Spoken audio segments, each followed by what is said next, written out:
Hello పిల్లలు, ఈరోజు మన స్నేహం గురించి తెలుసుకుందాం. ఈరోజు మన కథ పేరు ఒక అద్భుతమైన స్నేహం.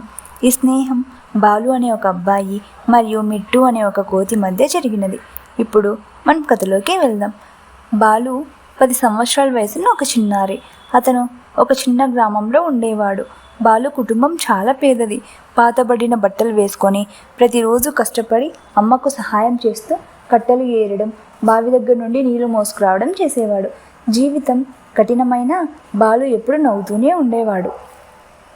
తను రోజు కట్టెల కోసం అడవికి వెళ్ళేవాడు. అలా ఆ రోజు కూడా కట్టెల కోసం అడవికి వెళ్ళాడు. తనకు ఎండిన కట్టెలు ఎక్కడ కనిపించలేదు.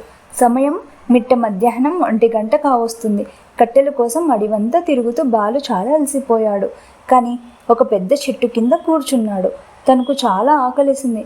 కానీ తను బాక్స్ కూడా తెచ్చుకోలేనందున చాలా బాధపడ్డాడు. అప్పుడే పైనుండి ఒక శబ్దం వినిపించింది. చిక్ చిక్ చిక్ చిక్ అంటూ. బాలు పైకి చూశాడు. ఒక చిన్న కోతి అతన్ని ఆసక్తిగా చూస్తుంది. ఆ కోతికి మెరిసే గోధుమ రంగు రోమాలు ఉన్నాయి. ఆ కోతి చూడటానికి చాలా క్యూట్గా అనిపించింది. అది చెట్టు మీద నుండి దూకి చేతిలో ఉన్న ఒక అరటి పండును బాలు ఒడిలో పెట్టింది. బాలు ఆశ్చర్యపోయాడు. నాకే ఇస్తున్నావా అని అడిగాడు. కోతి కూతలు వేస్తూ ఆనందంగా తల ఊపింది. బాలు మొదటిసారి ఆ రోజు నవ్వేశాడు. ధన్యవాదాలు, నువ్వు చాలా మంచిదానివి. ఇక నుంచి నీ పేరు మిట్టు అన్నాడు. ఆ రోజు నుంచి బాలు మిట్టు మంచి స్నేహితులు అయ్యారు.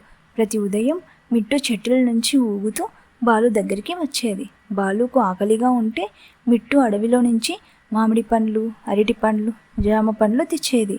బాలు బాధగా ఉంటే మిట్టు అల్లరి చేసి విచిత్రమైన ముఖాలు పెట్టి డ్యాన్స్ చేసి బాలును సంతోషపెట్టేది.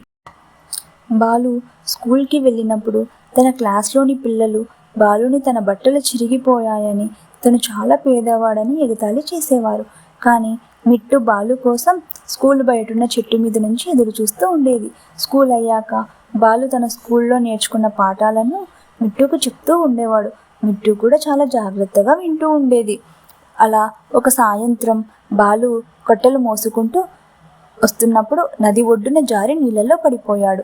ఈత రాకపోవడంతో గట్టిగా అరిచాడు. వెంటనే మిట్టు చెట్టు కొమ్మల నుండి ఒక బలమైన ఊడను పట్టుకొని బాలు వైపు వదిలింది. బాలు దానిని గట్టిగా పట్టుకొని బయటకు వచ్చాడు. కన్నీళ్లు పెట్టుకుంటూ మిట్టును కౌగిలించుకున్నాడు. మిట్టు, నువ్వు నా ప్రాణం కాపాడావు. నువ్వు నా స్నేహితుడు మాత్రమే కాదు, నా కుటుంబం కూడా అన్నాడు. ఆ రోజు నుంచి గ్రామస్తులు తరచుగా ఒక ఆశ్చర్యమైన దృశ్యాన్ని చూశారు. ఒక పేద బాలుడు, కోతి కలిసి వెళ్తూ ఆహారం పంచుకుంటూ నవ్వుతూ సంతోషంగా ఉండటం. బాలు వద్ద ధనం చాలా తక్కువ ఉన్నా మిట్టు దగ్గరలో ఉండటంతో తను ప్రపంచంలోనే అత్యంత ధనవంతుడనని అనిపించేది. మనం ఈ కథలో నీతి ఏంటంటే, నిజమైన స్నేహం డబ్బుల రూపంలో ఉండదు. అది ప్రేమలోనూ, విశ్వాసంలోనూ, కష్ట సమయంలో ఒకరికొకరు తోడుగా నిలబడటంలోనే ఉంటుంది.